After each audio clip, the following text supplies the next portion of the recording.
today, but okay. So the first thing is for this week, I'll be grading your document analysis one assignments. Those should be finished by next Sunday, so you'll know your grade at least by next Monday. We're going to have discussion 3 this week, which again is one of those in-class polls. Could be a series of questions, could be just one question, but they're worth 20 points each, right? And it'll be the third one this week. Progress reports are also required for this week, so we have to turn ours in, I want to say, by Friday, so you should be getting those out by next Monday at least. And again, those are the things that come from TCLA, and they're every 3 weeks, okay? So you're about 2 weeks out from midterms, okay? The end of midterm week is October 3rd, which brings us to our next assignment. But MindTap Chapter 6 is due this week, and it is due on September 26th, which is Saturday. And again, it'll be open Friday the 25th and Saturday the 26th. And as some of you noticed last time with the new parameters, it won't show you your grade until after the due date has passed. And also, as long as you see asterisks in those boxes for your point values, you've submitted something.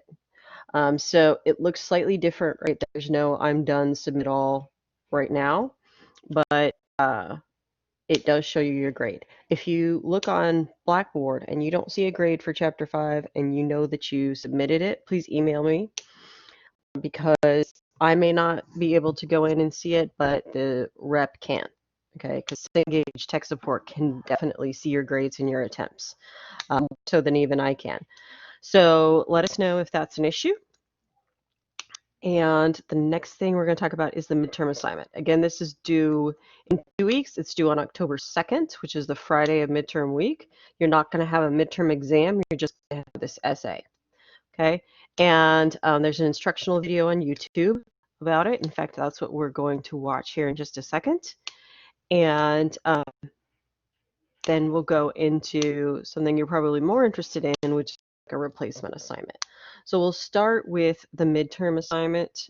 Let me go ahead and share my screen with you. And make sure that, there we go. Okay. And that we are, here we go. So you see it right here. Instructions for midterm assignment. And again, this is on YouTube, so you'll be able to see it at any time.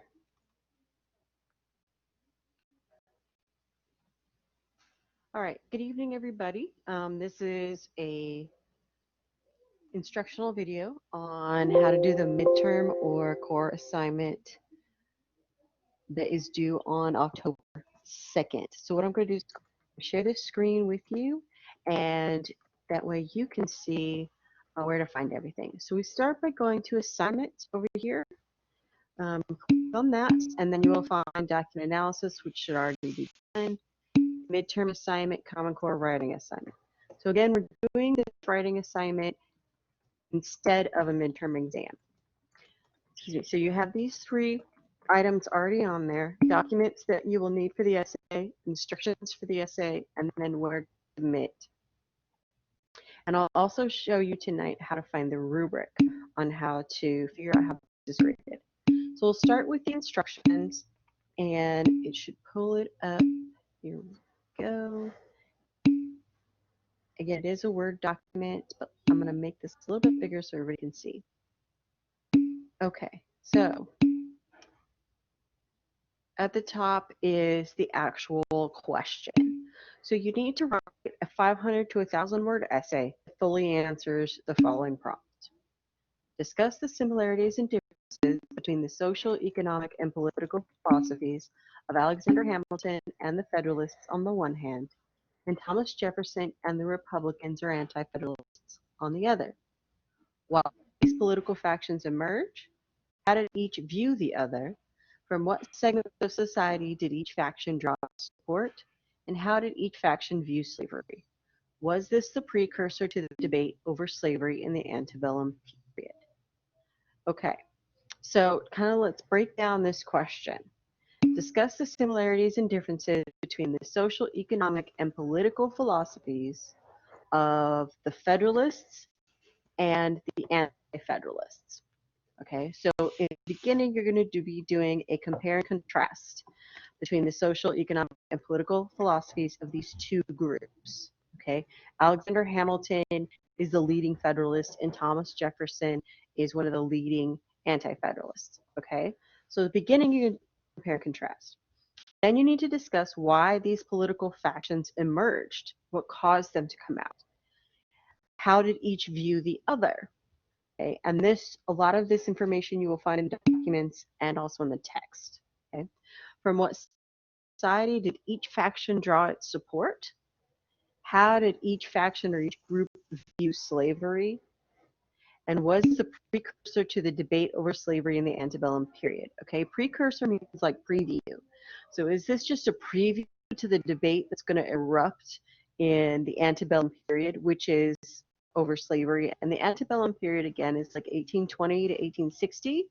Antebellum literally means before the crazy. Okay, so the debate that erupts in the antebellum period, of course, leads to the Civil War over slavery. And so what we're asking here is this just a preview of what's to come? Or was it different? Right?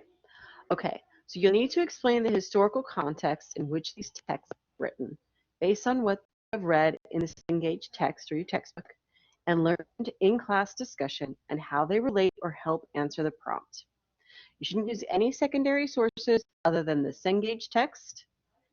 The goal of the paper is so that you can advance your ability to reason through a specific historical question and to communicate through written text your ideas. Thus, your paper should critically consider the prompt, the issue or problem, and deliver all relevant information. You need to provide a clear thesis statement. In a paper this size, your introduction and thesis should appear in the first paragraph. If you're going to paraphrase your sources, make sure you do it accurately and cite them.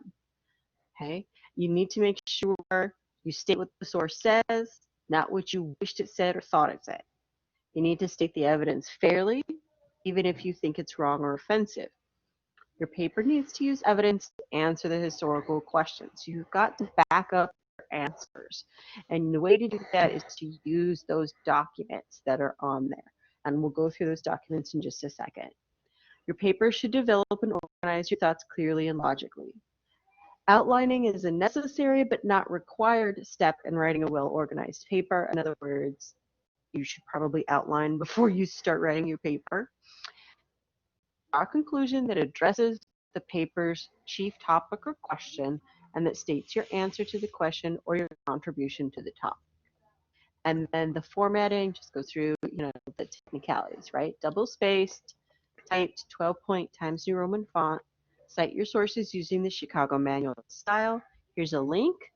And there's also a quick guide to it on Blackboard. I'll show you where to find that. Also, you can just Google it. In addition, if you have questions about how to cite, you can always email me. The paper's due on October 2nd. Okay? And this goes through how to turn it in, the TSU Code of Conduct. Now, when you submit your Common Core assignment, it's going to be checked safe assigned for plagiarism. It goes through the Student Code of Conduct and your professor syllabus. You'll need to submit your paper in either a PDF or .dot format. Submission is a multi-step process, so make sure that when you submit it, once you click upload, you wait until you get that second screen that says confirm submission, push confirm, and then it should show you a submission receipt. Make sure you print it or take a picture of it, okay? Because if there's any confusion about submission, Blackboard does one of its weird things and there's no submission in there, you have that submission receipt that is dated, okay? So please make sure you keep that. And you can always email me or see me in the virtual office hours. All right, so let's go to the documents. Each one of these documents is available for you to use. I highly suggest you use them for the evidence part and to figure out how they viewed each other, okay? The Virginia Statute for Religious Freedom here is written by Thomas Jefferson. So this is going to be one that is used for the Anti-Federalists. Okay. And there's also people writing, say people like the Federalists, writing under anonymous names. Okay. Hamilton often wrote as Publius. Okay. That's kind of the anonymous name that he used for his writing. He wrote so many of the Federalist Papers. I think something like 59 of them. Okay. So this is Federalist number 1. James Madison and John Jay also wrote Federalist Papers, but as I said, Alexander Hamilton was a major contributor. Okay. So this is going to be on the side of the Federalists. If we go into Brutus, Brutus is one of the pseudonyms that the Anti-Federalists would use. Okay. We also think it was probably Robert Yates, but we don't know for sure. So again, it's one of those anonymous names, but this is a good document for the Anti-Federalist side. Going down to Washington's farewell address. Okay, now Washington is different in that as the first president, when he's leaving his second term, right? So after 8 years as the nation's first president, he gives a speech. And that's what this is. This is his farewell speech. And when you read through it, you find that A, he was not a part of a political party, even though most would put him in the Federalist camp, but he strongly argued against political parties. So when you read through that, take care and take note of what he says about them. All right, speech on amendments to the Constitution, written by James Madison. Now, James Madison is a Federalist. He wrote the Constitution. So, of course, he's a Federalist, right? Federalists are the faction that supported the Constitution. Anti-Federalists are those that had problems with the Constitution. Okay, they kind of fought against it until the Bill of Rights were added. This document is a document on property, written also by James Madison, who was a Federalist. Okay, so when you're reading through there, understand that you're dealing with Madison, the writer of the Constitution. Okay, so those are the documents. This is where you go to turn it in, right? And you all have been through that with the first document analysis. You click on here, you submit your paper, upload it, wait for it to cycle through, confirm, and wait for it to send you a submission receipt. Okay. Now, if you're looking for the rubrics, you can go back here to course contents and click on this folder called rubrics, and it will have a rubric here for the midterm assignment. It's not on there yet. I will add it. So when you click on that, then you will be able to read through it and figure out how this is going to be graded. It's graded similar, but not exactly like the document analysis. Okay, and we'll go through the rubrics in class too. So that is how to do the midterm or core assignment. And I'm going to make the next video is going to be about how to do the optional documents of the Republic assignment. Okay. So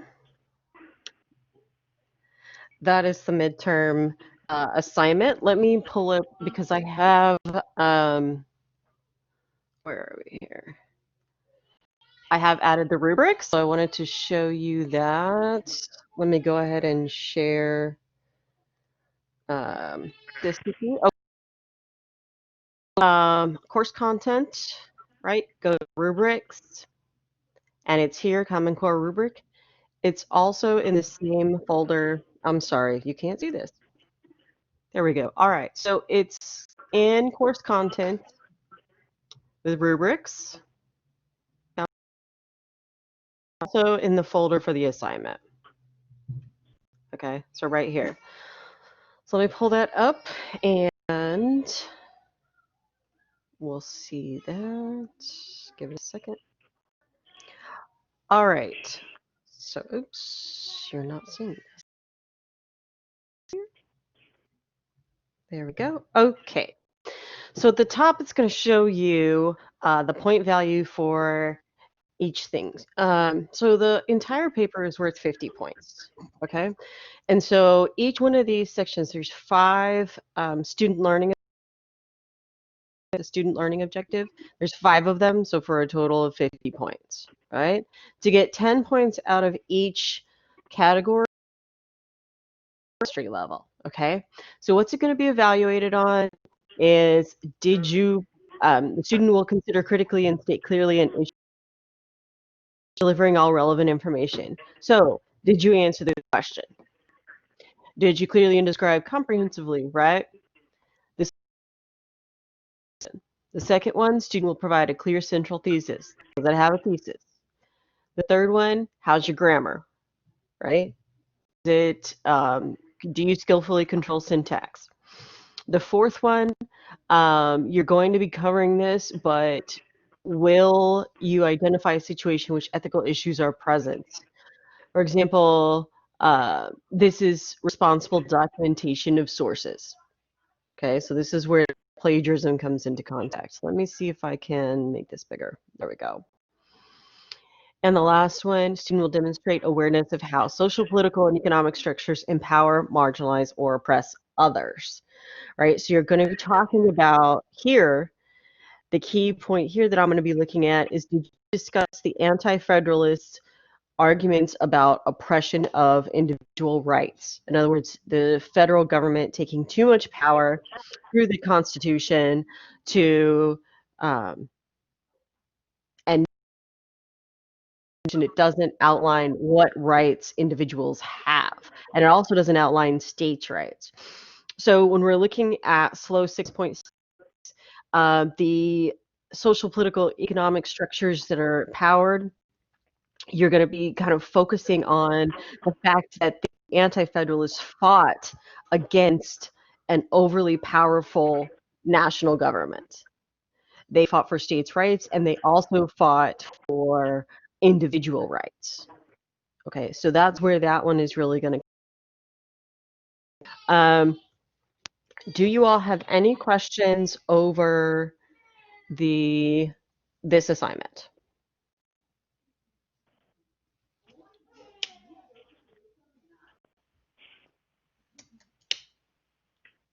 No? Okay. Next question, no. We're going to go over is the, also, when you view this again, it should just shut it off at minute 10:40, because it kept going for like 3 more minutes after I stopped recording because Blackboard froze it. So I couldn't turn it off, and so it's just empty space. Just FYI, and I put that here. Okay, so the next one we're going to talk about is this optional assignment, and we'll go over that a little bit more after. Let's see here.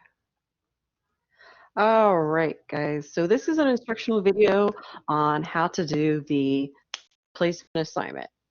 So go over here. This is your home page.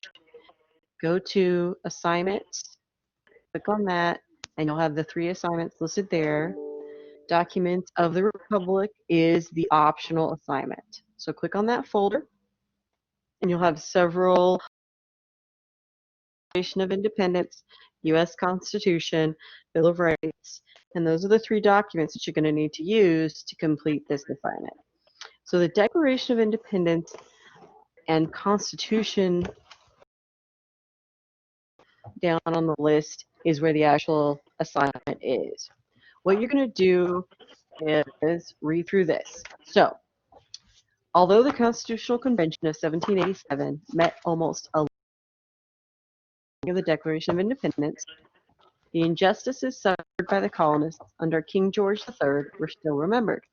How did the men at the Constitutional Convention, through the new Constitution, ensure that the grievances against the king cited in the Declaration of Independence would not be repeated by the head of the new government? Read each grievance and the problem for the makers of the Constitution. Then, using the text of the Constitution and the Bill of Rights, explain each solution in your own words. First, you need to identify where you found the solution to the grievance in the Constitution and Bill of Rights, and then explain in your own words how the Constitution addresses the problem. Okay, so the example here is the grievance, and this comes from the Declaration of Independence. It says, "For quartering large bodies of troops among us. The problem stated is how do we prevent the president stationing troops where he pleases? The solution is found in the Bill of Rights, Amendment 3. It states that the government shall not require citizens to house or quarter troops in their homes without their permission." Okay, so for every grievance, it outlines the problem for you. You need the solution that our founding fathers came up with to this problem in the Constitution or Bill of Rights, and then explain briefly in your own words what the solution was. Okay? Seems easy enough, but once you start digging into it, it can get complicated, which is why this is an optional assignment. And you go through and you go ahead and type on this document. Just, download it, type on it, then save it. There are 10 grievances, problems that were pulled from the Declaration of Independence and solved by the Constitution or the Bill of Rights. Sorry. So after you have done that, then you go down here to the declaration assignment, click on it, and then you upload your assignment. So it's not a Turnitin assignment because, with the exception of your answers, the whole thing is going to come back plagiarized, right? Because it's part of the Constitution, the Declaration. So here again, you're going to find the Declaration of Independence. You can also see this for the appendixes of your textbook. You also see the U.S. Constitution and the Bill of Rights. On here is kind of an outline of those documents of the U.S., which will help you kind of figure out where to look, because the U.S. Constitution can get lengthy. Okay, this assignment is due on October 3rd by 11:59 p.m., which is the end of midterm week. Okay, so again, it's optional. It's submitted here. I'll grade it, and we can use this for a discussion. 0 grade, a grade that you have no grade for, right? An assignment you have no grade for. So it can be for a discussion, it can be for the plagiarism quiz, or it can be for your document analysis. It cannot be for MindTap, and it cannot be used for the midterm assignment.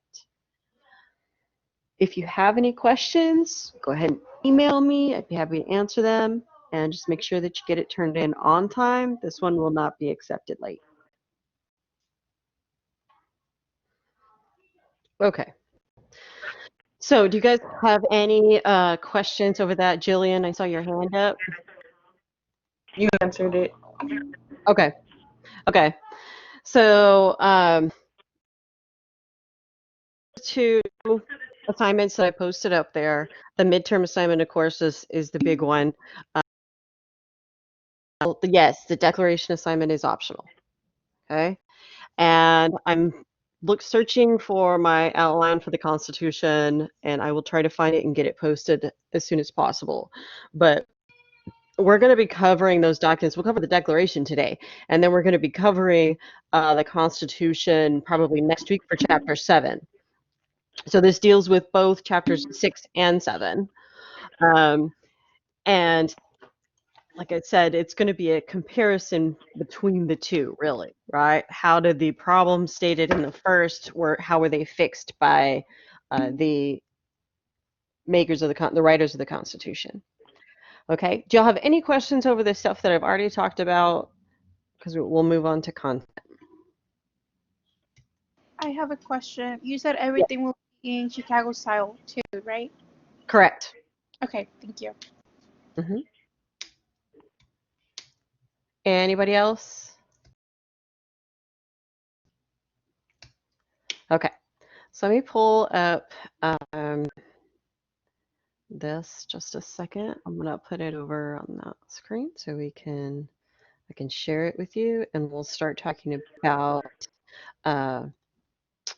chapter 6. Okay, so we want to do.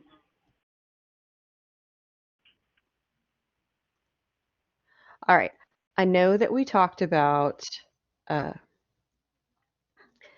the Midnight Ride last time because we talked about Paul Revere, okay? And how William Dawes had actually ridden as well, and people didn't give him a lot of credit. Now, the reason, of course, that we are talking about this is because this is considered the first battle of the American Revolution. But even at this time, everyone wasn't convinced that we should declare our independence, right? Not everyone was convinced that that's the road we were going down. This battle changes things, though. And battle is kind of a strong term for what these are. People do die, so that's fair, but it wasn't like a full-on clash between the two armies, okay? And at this time, we're not even talking about a continental army. We're still talking about militias. We're talking about the Massachusetts Colonial Militia. They were nicknamed the Minutemen because, according to them, they were ready in a minute. So that's why they're headed to Lexington and Concord. The British are trying to secure munitions and weapons that have been stored at Lexington and Concord. And so the British arrive at Lexington around 4 a.m. They order the town to lay down their arms, but not everyone does this. And the town, right, this is 4 a.m., so it's a sleepy town. It's the middle of the night, and they're outnumbered and outgunned. So we have small fighting going on at Lexington and Concord, but the main thing is that the Minutemen were able to secure those munitions and weapons and deprive the British troops of that. So they've basically stolen their goods, if you will, away from the British. Why is Lexington so important, even though it's a small skirmish, right? Only 8 colonists were killed because they considered the beginning of the American Revolution. It is what they consider the shot heard around. Is everyone paying attention to what's going on in Podunk, Massachusetts, right? They're paying attention because this is basically the largest empire in the world trying to subdue its colonies. And its colonies have fought this empire and are questioning a monarchy. They're questioning absolute monarchy. They're questioning divine right. Divine right of kings to rule. They're questioning representation. So they're bringing up a lot of these issues that for a monarchy or for an empire are scary in that it's questioning their power.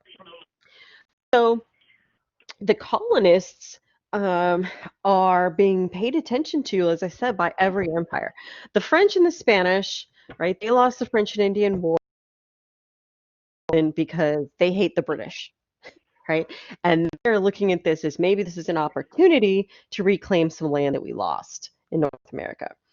They're also watching or keeping track of this because they have colonies. And they want to make sure that their colonies don't become what we would consider start questioning absolute rule. Okay, so everyone is watching this for their own different agenda. Empires because they want to see are these colonies successful? And if so, how do we keep our colonies from doing the same thing? Other colonies because they're, again, watching to see if this can be done.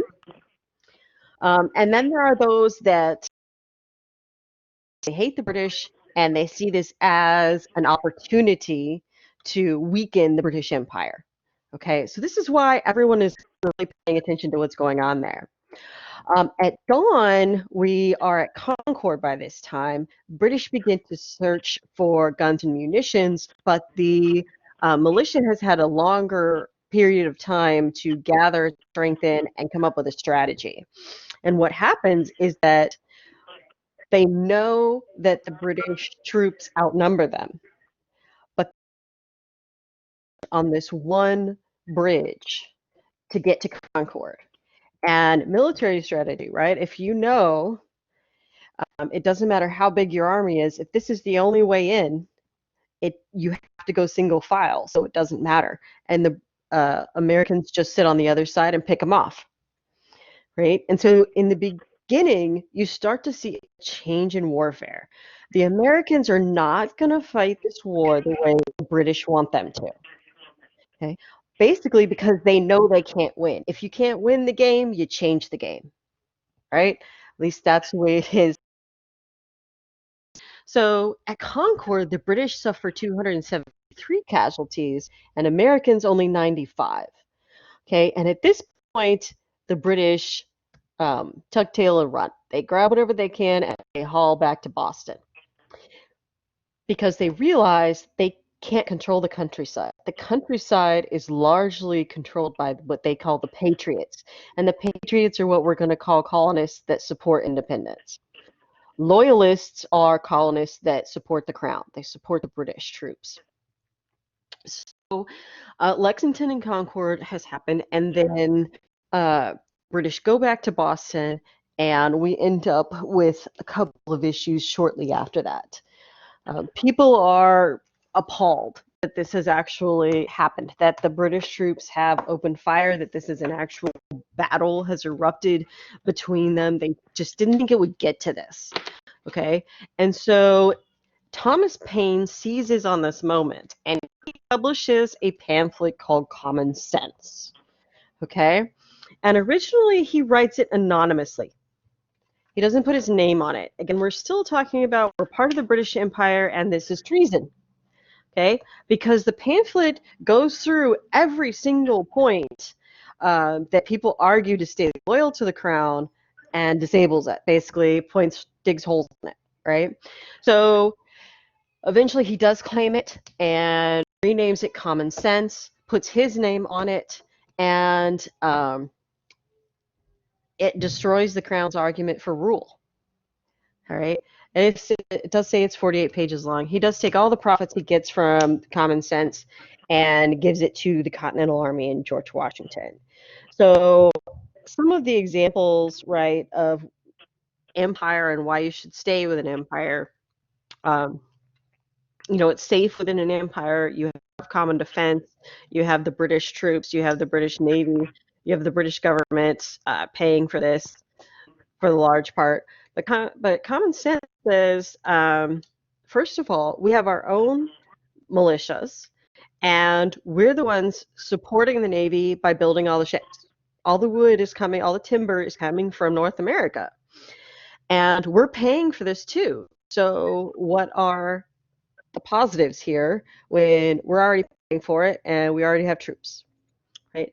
He then goes on to say, if you want to say this is like a parental relationship, so that the empire has a motherly type relationship and we are their children, that the empire has been neglectful and abusive. So why stay with a neglectful and abusive parent? Right. And so these are some examples of the points that he brings up in opposition to staying with the empire. Okay.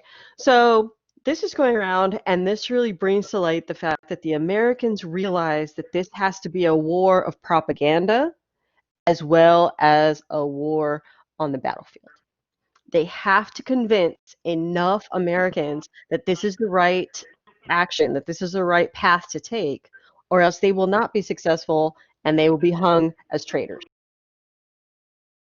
So we just talked about that. Meeting of the Second Continental Congress, May 10th, 1775, right? Lexington and Concord happened in April. So within 2 to 3 weeks, they meet again. They want to know what we're going to do about Lexington and Concord. What are we going to do about Boston and Massachusetts?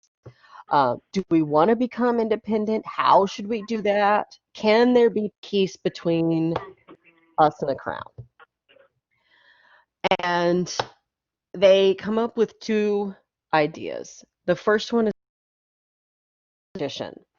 And the Olive Branch petition is they're suing for peace. They are attempting to make amends with King George III in Parliament, and they want their demands met, right? Representation particularly, and the right to tax locally. And so That's their first road. And again, that's going to be the path of least resistance, because who wants to start a war with the largest empire in the world? Nobody, right?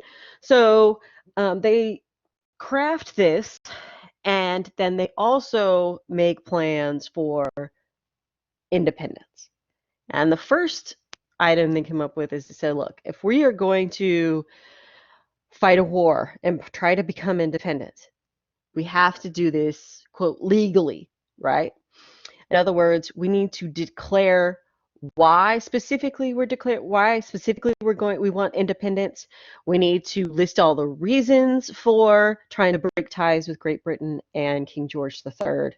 And we need to do this publicly, and it needs to go out right around the world, so to speak, so that other empires will know that we are just suing for independence because we have been wronged by our mother country or by King George III in the Parliament. But they don't circulate that, okay? This is just the plan in case the olive branch doesn't work. And they send the olive branch to Great Britain. Then you have Lord Dunmore. Lord Dunmore is stationed in Virginia, and he is a British lord and also military commander of the area. And Lord Dunmore issues a proclamation in 1775, and his proclamation says that any enslaved person who joins British forces will be freed. So it exactly says that he offers freedom to Virginia patriots, slaves who join the British forces. He doesn't say loyalists, slaves. So if you remain loyal to the crown, your slaves are not going to be freed, even if they fight with the British. But if you are a patriot, in other words, if you are rebelling from the crown, and your slaves join the cause of the British, then they will earn their freedom at the end of the war when the British win. Right? And his goal in all of this is to try and keep the South from joining with New England. They realize that New England is kind of the hotbed of revolutionary thought. They're more literate, there's more cities there. Boston is completely rebellious, right? As we've seen with the Boston Tea Party and the Boston Massacre.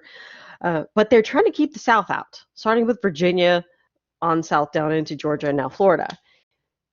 Unfortunately, what he does is scares the South into the war, because the South is looking at this like they're going to try and free our slaves. And it doesn't matter if we're loyal or patriot. If they take the patriots, our slaves are next. Okay, so it's through fear, and it's through fear of loss to them, in their mind, property, and also this idea that they are going to eradicate slavery. And in Great Britain at the time, there's already an abolition movement happening. It is taking off. It's been supported, or it will be supported over the next 40, 50 years by the crown. King George III this is after King George III dies. Okay. And so they are very worried. The South is very worried about Lord Dunmore's proclamation and this growing abolitionist movement in Great Britain. And so Lord Dunmore's proclamation does the opposite of what he wants it to do. It completely backfires on him. And the South joins in full force with New England on this idea, right? Moving down this path. So they send the olive branch petition. And the crown not only rejects it, tears it up, and sends more troops. Also issues a warning that anybody who's caught meeting or discussing independence in any way will be tried as a traitor. And a traitor's death is to hang. Okay? Well, actually, that's the nice way. Usually traitors are hung, drawn, and quartered, which, if you know anything about British history, is a very gruesome death. Right? They don't hang you to break your neck. They basically strangle you, and they take you down when you're still alive. They cut you open. They pull out your insides. They castrate you if you're a male, and then they, at this point, you're probably dead. And then they hack your body up and into quarters, hence drawn and quartered. So a traitor's death is incredibly gruesome and scary. And so when they see the repeal of the rebuff of this olive branch petition, they contact this committee, and Thomas Jefferson is the leader of this committee, so to speak. There's three guys instrumental in writing the Declaration of Independence, but like any group work, right? Thomas Jefferson does all the work. He does most of the work. Um, so in June, before we get right an answer to the olive branch petition, you have the Battle of Bunker Hill. And what's weird about this one is that it's actually Breed's Hill. But it's named the Battle of Bunker Hill, probably by the British, because they don't know the area as well as the Americans do. But it's a very costly battle for them. They do eventually take the hill, which means they control the surrounding areas of Boston.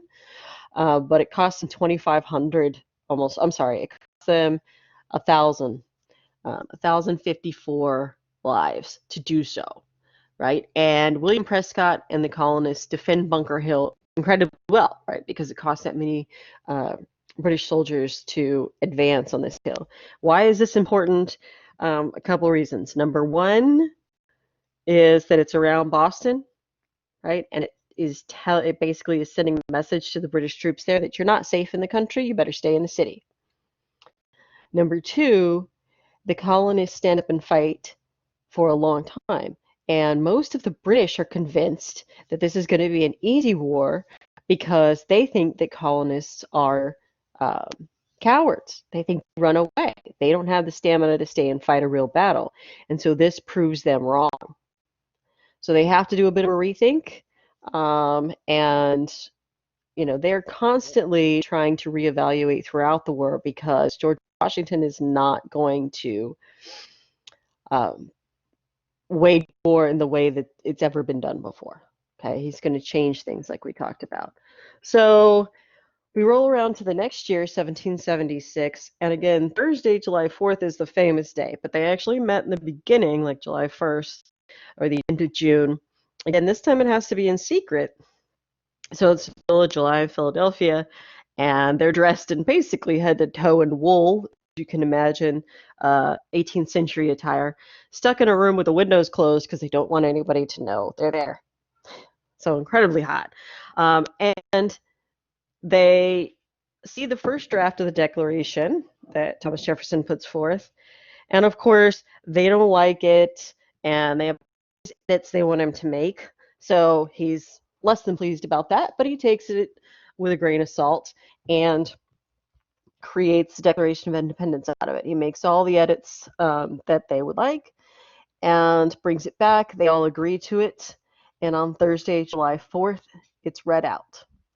Right? The Declaration of Independence is a summary of grievances, and that they think, you know, they're stating their case that George III is a tyrant. And you start to hear language about unalienable rights, right? That among these are life, liberty, and the pursuit of happiness. Unalienable, meaning they can't be taken away. Hold on. Now, let me pull up the Declaration of Independence real quick, and we'll have a look at it. Let me make it. There we go. Okay. We hold these truths to be self-evident, that all men are created equal, that they are endowed by their creator with certain unalienable rights.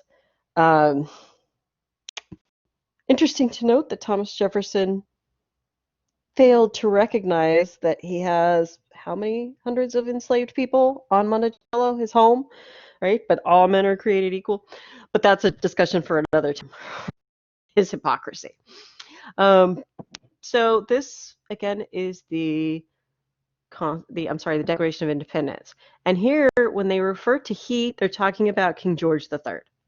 So these are a list of basically done me wrongs. The king has done us wrong by refusing to assent to laws, forbidden governors to pass laws, refused to pass other laws for the accommodation of large districts,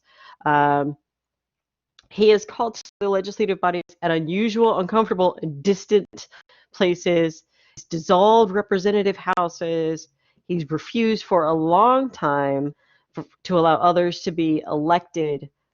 He wants to prevent the population of these newfound states or newfound colonies that are in the West, right? He is obstructed justice. And again, he is always King George III.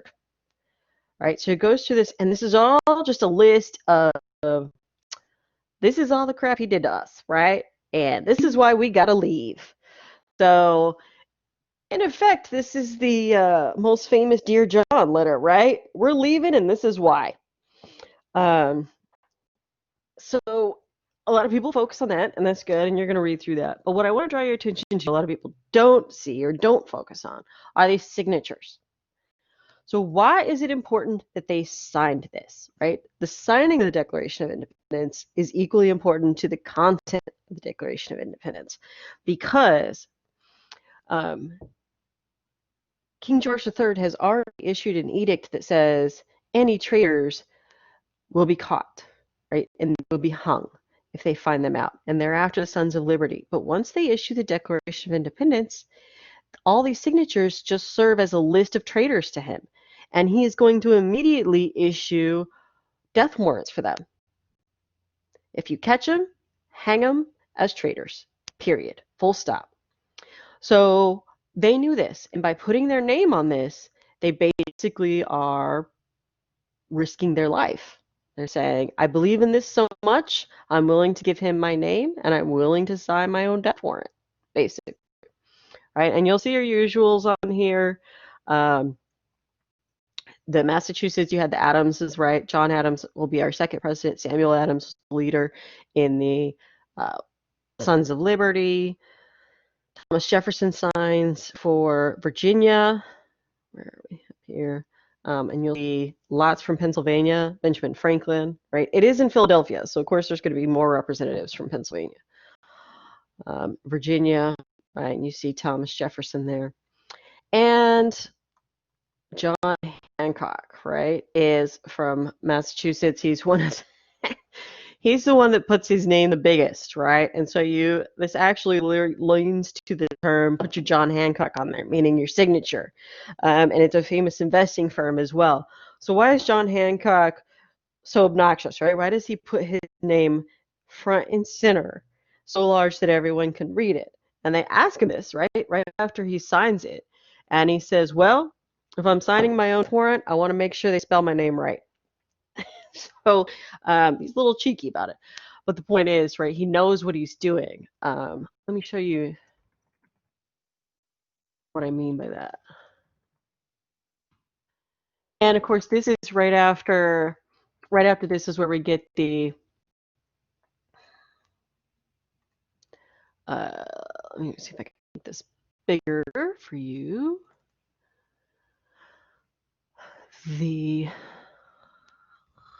No.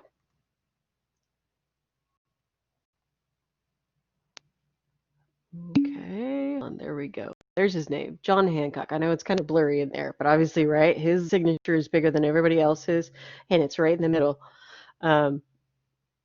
And it's right after this that Benjamin Franklin says, well, gentlemen, we must all hang together because if we don't, we'll surely hang separately. Meaning we all need to stick together and stick together to win it. We're in it to win it now, or they will kill us. They will hunt us down and kill us. And after they do that, they'll go after our families. Okay? And the crown is merciless in this. The stain of a traitor means that writs of attainder will be issued for you and your family. And this is a technical term in British Parliament, but it basically means if you're found guilty of being a traitor and of course you're going to be executed, that they put forth this writ against your family, meaning that they are disinherited of all lands and titles. They will be stripped of anything, any land, any property, all of that will be taken away from them. They will be destitute. So when you sign your name to a document that says, yes, I'm a traitor, you are endangering yourself and your entire family. So that's why I say it's really important we focus on the actual signing of the Declaration of Independence. Okay, so the British land invasion. So we've declared our independence, but that doesn't make it so, right? I can declare that the sky is purple. That doesn't mean it's purple, right? It means that I cleared it. Okay, so declaration doesn't mean you win. Now you've got to fight the war.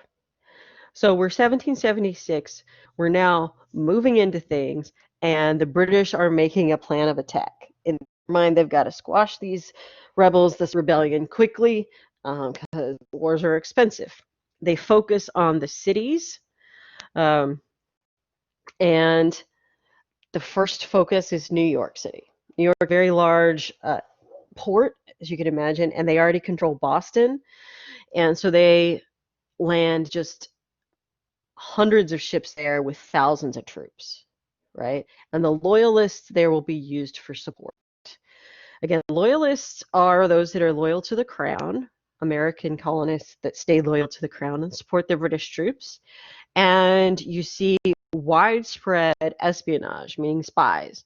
George Washington is a spy master, right? He culminates spies everywhere. And in fact, there's I think it's AMC or AME show called Turn, Turn, and it's about that. It's about the spy network of the American Revolution. That's actually pretty good. I'm saying most of it is historically accurate that I've seen, but I wouldn't take it as gospel. And so they begin this huge spy network that the British use as well. They're going to control the farmlands and this surrounding New York. Okay, and this is scary to the colonists. And so, meanwhile, you've got your Continental Congress, which is they've decided that George Washington is going to be commander-in-chief of the military. They decide to create a Continental Army, right? Because once they issue the Declaration of Independence, there's no going back, right? So now they've got to get together and figure out how they're going to win this war. So George Washington does take on the job of commander-in-chief of the Continental Army, but there's an issue, right? The reason they pick him is because he's got the most experience in the British Armed Forces. He fought in the French and Indian War, not very well. I mean, he did fight well, but his first encounter in the French and Indian War was disastrous. So he does have more experience. He was also a cartographer, which means he makes maps. So he knows the geography of the area, especially Virginia.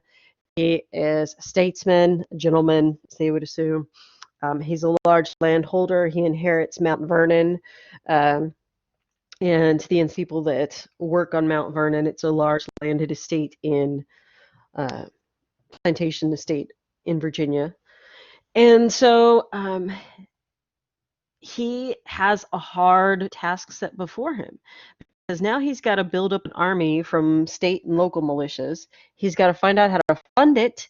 He's got to dress it, right? He's got to find clothing and weapons for it.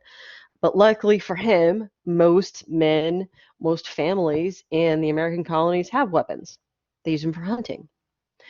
So the Continental Congress begins to try and make provisions for this. And this is when New York City falls, right? And they send George Washington to New York to try and stop, this explosion of British control there. Meanwhile, there's a slave revolt in Jamaica, right? Meanwhile, back at the and this is a problem, right? Because the British,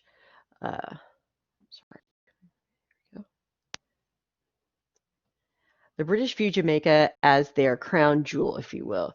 It makes more money than all 13 North American colonies combined. So they divert some troops to go down and suppress the slave revolt in Jamaica. and this forces them to abandon Boston. They can't hold Boston. So the British evacuate, and loyalists, most of them leave at the same time, but some of them stay. And this is a problem because the Patriots that come in and take over Boston, the Continental Army as well, do not view their loyalist neighbors kindly. And they're harassed and tormented, excuse me, and oftentimes run out of town with nothing but the clothes on their back. And they're lucky if they get out of town, right? So this is all going on, and we go to, let me switch over to the, we want to stop, hold on. Got that. Over to the Prezi about this. And so they start creating plans of attack. And okay.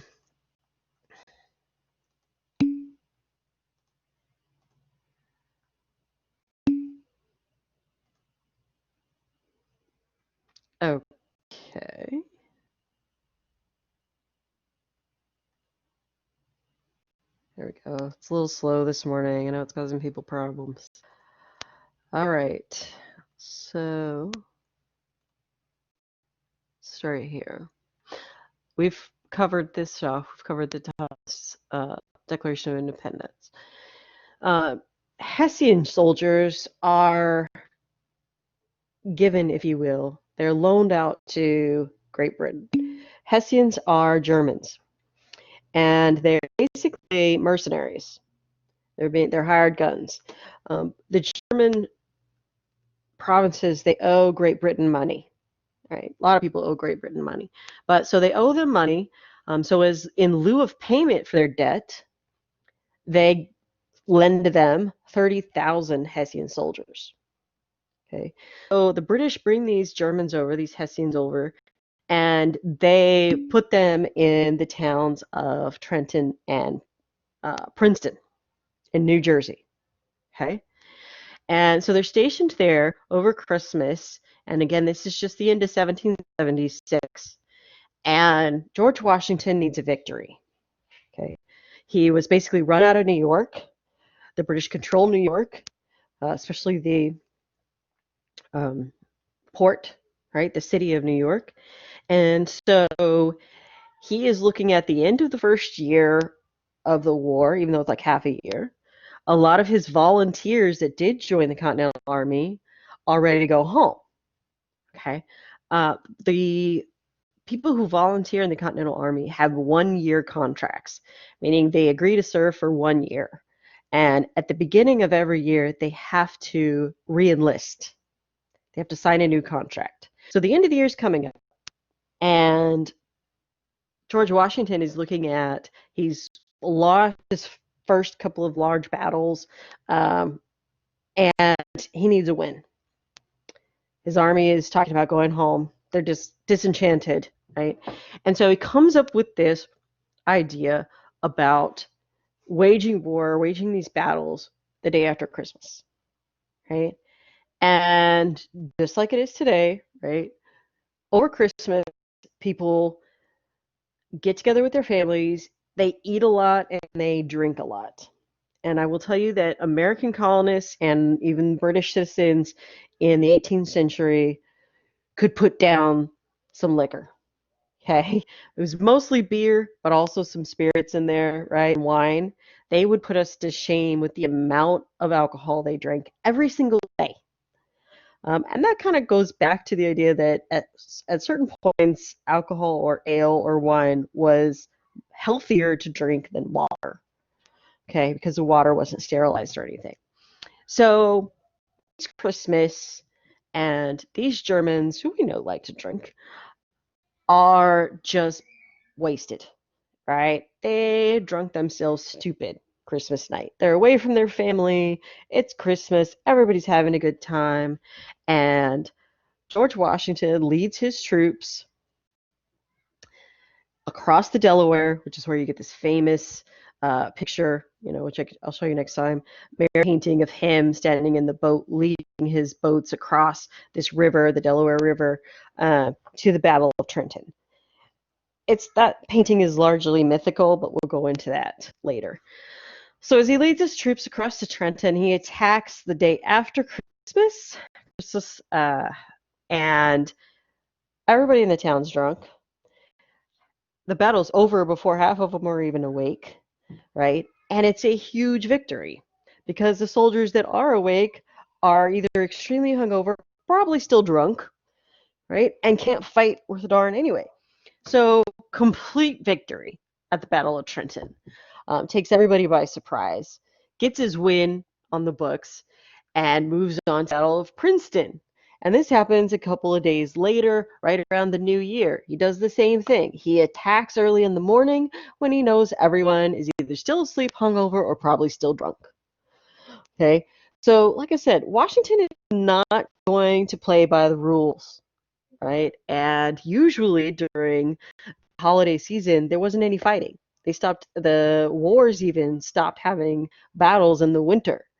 So 2 decisive wins at the start or at the end of 1776 and helps him keep his soldiers in.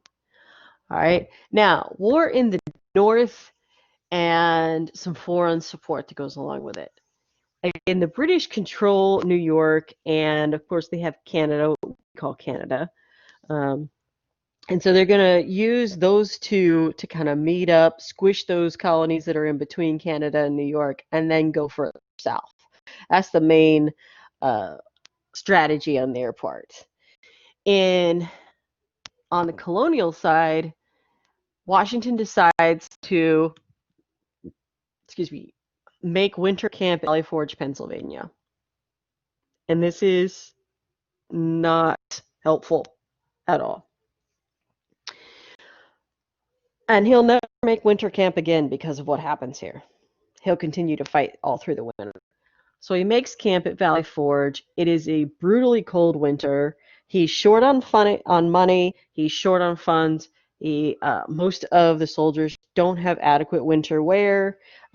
He can't get any money out of the Continental Congress because they don't have the power to tax.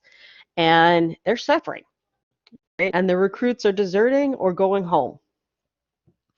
Well, in walks Wilhelm von Steuben, right? Other than having a weird name, he's from Prussia, which will be split between Poland and Germany, but it's that area in Eastern Europe. And he's a very well-regarded commander, military-wise. He's very good at his job. Unfortunately, he is out of Prussia because at the time, there's a lot of speculation and probably some truth to the accusations that he's gay.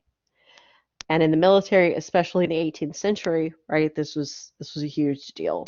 And in fact, there's some evidence that he was caught having a relationship with his secretary, like the person who did all the record keeping for him under his command.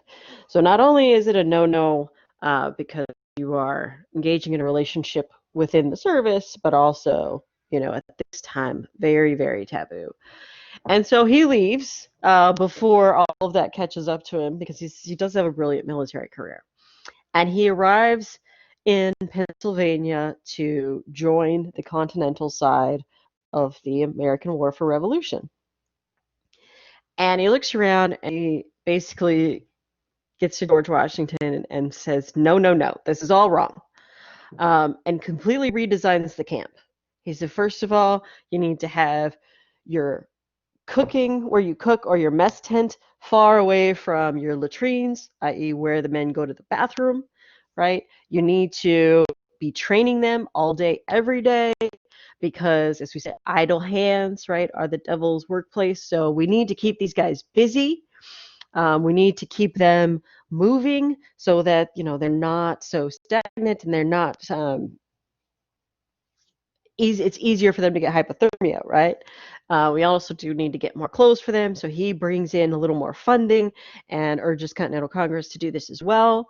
And he said, once you do this, you keep them moving, you get them well trained for the next battle season. This is going to increase morale. He also brings with him the technology of inoculation. Inoculation is a very rudimentary form of vaccination. So what's running rampant this time is smallpox, right? And smallpox is a rash, a fever, right? It causes rash and fever. It causes pop on your skin, and it's deadly. It can kill you. And it's been going through Boston through in waves at this point anyway. And so Steuben says, well, you can do what the Europeans do, and they do inoculation. So basically you cut open the arm of someone healthy, and it's a little cut, little tiny cut. And then you take the pus or the scrapings of a pox off someone who has smallpox and smear it in the cut. So again, very rudimentary, we're talking 18th century here, but that gives the healthy person enough of the virus so that they can build up immunity. And it is widely successful. There wasn't a lot of trust in this at first, but George Washington volunteers to be the first person to get it, and so the rest of his men follow suit, and through inoculation, almost completely eradicate smallpox from the Continental Army. He brings with him a lot of intelligence, a lot of experience, and a lot of technology, okay, and really boosts morale. So I'm going to go ahead and stop there today. Let me stop sharing. And there we go. Do you all have any questions? We'll start with Saratoga on Thursday. Any questions at all? I'll go ahead and stop the recording.